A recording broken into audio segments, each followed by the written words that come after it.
Hello everyone, this is Noor. Welcome on my channel politics with Roon. Guys, आज हम बात करेंगे फेमिनिज्म की, मॉडर्न डे का सबसे ट्रेंडिंग टॉपिक जिसकी इंपॉर्टेंस और इंटेंसिटी में रोज बरोज इजाफा होता जा रहा है। आज हम इसकी प्रॉपर डिफिनेशन करना सीखेंगे। इसके अलावा इसकी फॉर्म्स और इससे रिलेटेड कुछ कंफ्यूजिंग टर्म्स को भी डिस्कस करेंगे। फोर वेव्स ऑफ फेमिनिज्म जो कि काफ़ी क्रूशल है, उसको भी वन बाय वन डिस्कस करेंगे। प्रोमिनेंट फिगर्स, वो शख्सियात जिन्होंने चाहे अपने लिटरेचर के जरिए हो, चाहे स्पीचेस के जरिए हो और चाहे एक्शन के जरिए हो, इस आइडियोलॉजी को, इस थ्योरी को काफ़ी प्रमोट किया है।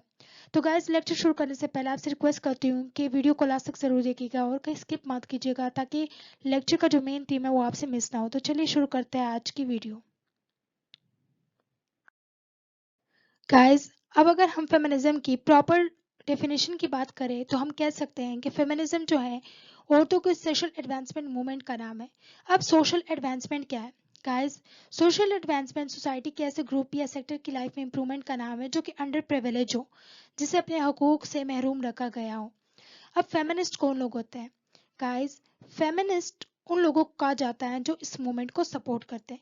अब चाहे वो मेल हो या फिर फीमेल हो, दोनों को हम फेमिनिस्ट कह सकते हैं।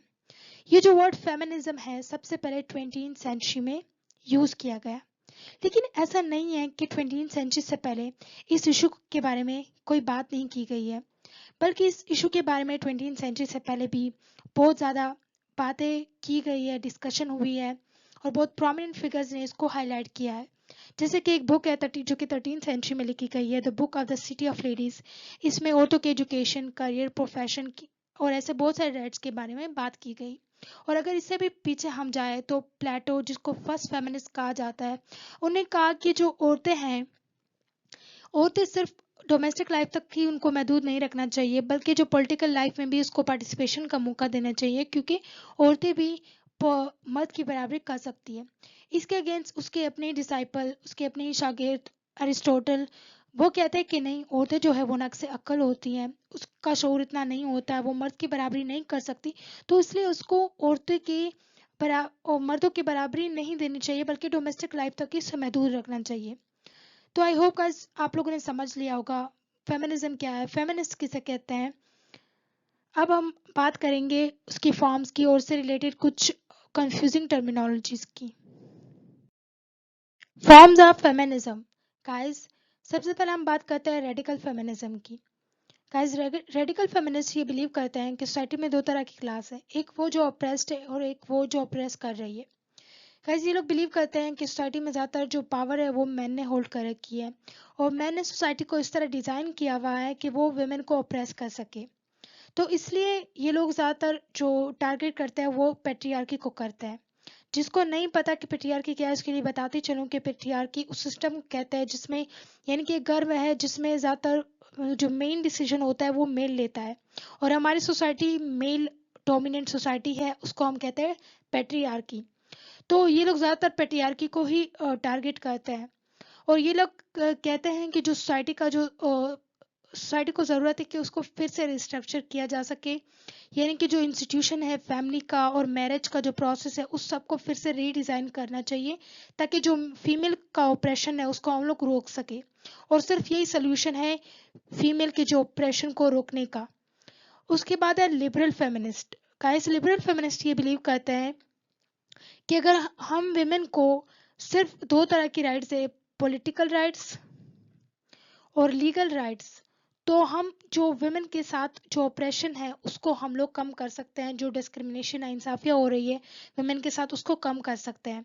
जैसे कि अगर हम लोग वुमेन को राइट टू एजुकेशन प्रोवाइड करें, इक्वल अपॉर्चुनिटी टू करियर हम लोग प्रोवाइड कर सके, पॉलिटिक्स में उसका ज़्यादातर उसका इन्वॉल्वमेंट पॉसिबल कर सके, और वुमेन को जो इक्वल पे है मेल की तरह वो दे सके, तो ज़्यादातर जो फीमेल के मसले हैं, बल्कि सारे ही मसले फीमेल के ख़त्म हो सकते हैं। उसके बाद है डिफरेंस फेमिनिज्म। गाइस, ये लोग ये बिलीव करते हैं कि हम लोग जिस तरह कहते हैं कि फीमेल को मेल की इक्वल राइट्स देने चाहिए, फीमेल को मेल की तरह ट्रीट करना चाहिए, कि इक्वल ट्रीट करना चाहिए, फला ये। तो ये लोग कहते हैं कि जो फीमेल खुद है, फीमेल की जो अपनी फेमिनिज्म है उसको एम्ब्रेस करना चाहिए। फीमेल अगर मेल से डिफरेंट है तो इसका मतलब ये नहीं कि फीमेल जो है सोसाइटी में कम कंट्रीब्यूट कर रही है, बल्कि फीमेल की वजह से सोसाइटी में बहुत ज़्यादा इनरिचमेंट है। और सोसाइटी में फीमेल का जो किरदार है वो बहुत बड़ा है, इसको इग्नोर नहीं किया जा सकता। और फीमेल जिस तरह है उसकी उसी जो कैरेक्टरिस्टिक है उसको इम्प्रेस करना चाहिए, अप्रिशिएट करना चाहिए और प्रेज करना चाहिए। और मेल किसी भी तरीके से जो फीमेल है वो किसी भी तरीके से मेल से कम नहीं है। तो ये डिफरेंस फेमिनिज्म का वो है, बिलीव है। उसके बाद दो इम्पोर्टेंट टर्म्स हैं। सबसे पहले एसेंशियलिज्म। गाइस एसेंशियलिज्म जो है वो ये बिलीव करते हैं कि जो मेल और फीमेल में जो डिफरेंस है वो बायोलॉजिकल भी है और वो कल्चरल भी है। तो उसको हम लोग, यानी कि उसको हम लोग कभी भी कम नहीं कर सकते, किसी भी तरीके से कम नहीं कर सकते, वो है और हमेशा रहेगा। उसके बाद एंड्रोजेनी है। एंड्रोजेनी ये बिलीव करते हैं कि जो जब हम राइट की बात करें तो हम लोग को सेक्स को बीच में नहीं लाना चाहिए, बल्कि हम लोग को सेक्सलेस सोसाइटी का कॉन्सेप्ट लाना चाहिए। जब हम लोग राइट्स की बात करें, राइट्स के हवाले से फीमेल को मेल के बिल्कुल भी मतलब उसमें डिस्क्रिमिनेशन नहीं होनी चाहिए। चाहे सोशल राइट हो चाहे पॉलिटिकल राइट्स हो, दोनों को इक्वल देने चाहिए। उसके बाद गाइस एक चीज जो है जेंडर और सेक्स में जो फर्क है उसमें ज़्यादातर लोग कंफ्यूज होते हैं। गाइस जो सेक्स का मतलब है कि बायोलॉजिकल डिफरेंस जो मेल और फीमेल में है उसको हम कहते हैं सेक्स।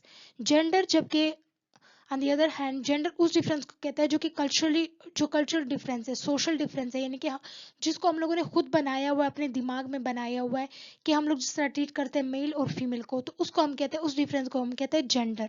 और सेक्स बायोलॉजिकल डिफरेंस को कहते हैं। तो ये हम लोग फॉर्म्स की बात की गाइस। अब हम अगले स्लाइड में बात करेंगे वेव ऑफ फेमिनिज्म की। वेव ऑफ फेमिनिज्म, अगर हम फर्स्ट वेव ऑफ फेमिनिज्म की बात करें तो ये 19th सेंचुरी में स्टार्ट होती है और इसमें औरतें अपने right to vote and right to property की बात कर रही होती है। क्योंकि उससे पहले औरतों को ना तो राइट वोट करने का हक हासिल था और ना ही अपनी प्राइवेट प्रॉपर्टी रखने का हक हासिल था। और अगर इसकी सक्सेस की बात की जाए तो ये एक हद तक सक्सेसफुल भी रही, क्योंकि बहुत सारे कंट्री जैसे कि यूके में 1928 में औरतों को राइट टू वोट मिला, और जर्मनी में 1918 में औरतों को राइट टू वोट मिला, और कनाडा में 1917 में औरतों को राइट टू वोट मिला। अब स्टार्ट होती है सेकेंड वेव ऑफ फेमिनिज्म, जो कि 1960 से स्टार्ट होती है और 1970 तक चलती है।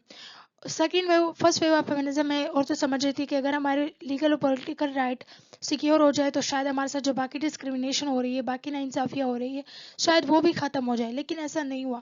तभी second wave of feminism appear हुई। सेकेंड वेव ऑफ फेमिनिज्म में जो सबसे टारगेटेड एरिया था वो था पेट्रियार्की। औरतें डिमांड कर रही थी कि जो पेट्रियार्की है ये इन लोगों के ऑपरेशन का जरिया है, यही औरतों को ऑपरेस कर रहा है, यही सिस्टम।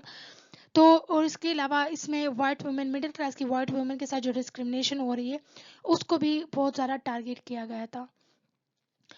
और इसमें रेडिकल जो फेमिनिस्ट है उसको रिफ्लेक्ट कर रही थी। रेडिकल फेमिनिस्ट का जो फॉर्म है वो ये सेकेंड वेव रिफ्लेक्ट कर रही थी।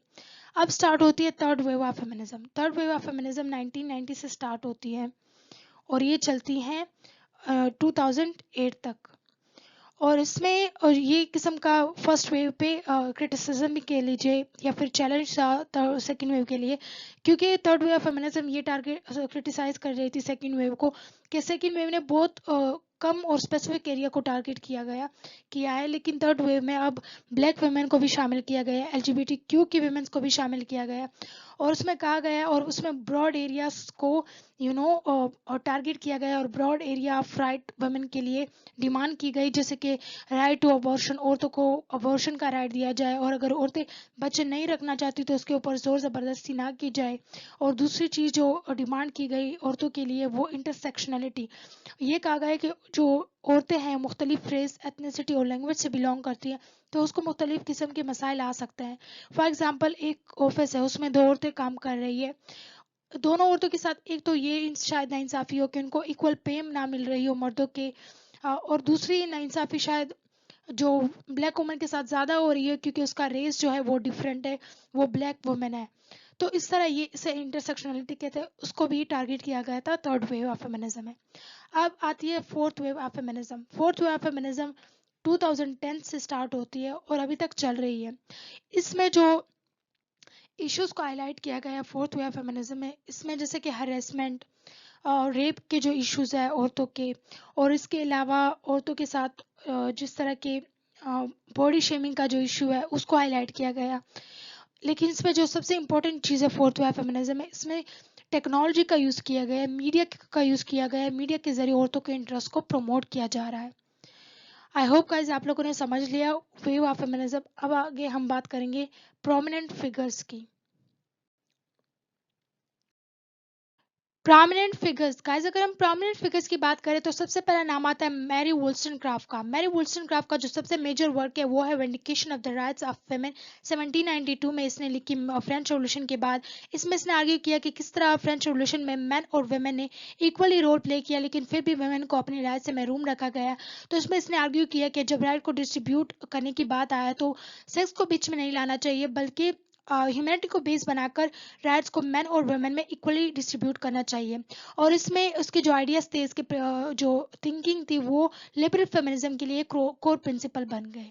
उसके बाद साइमन डी बेवर की अगर हम लोग बात करें तो साइमन डी बेवर का जो मेजर वर्क है वो द सेकंड सेक्स 1949 में इसने लिखी।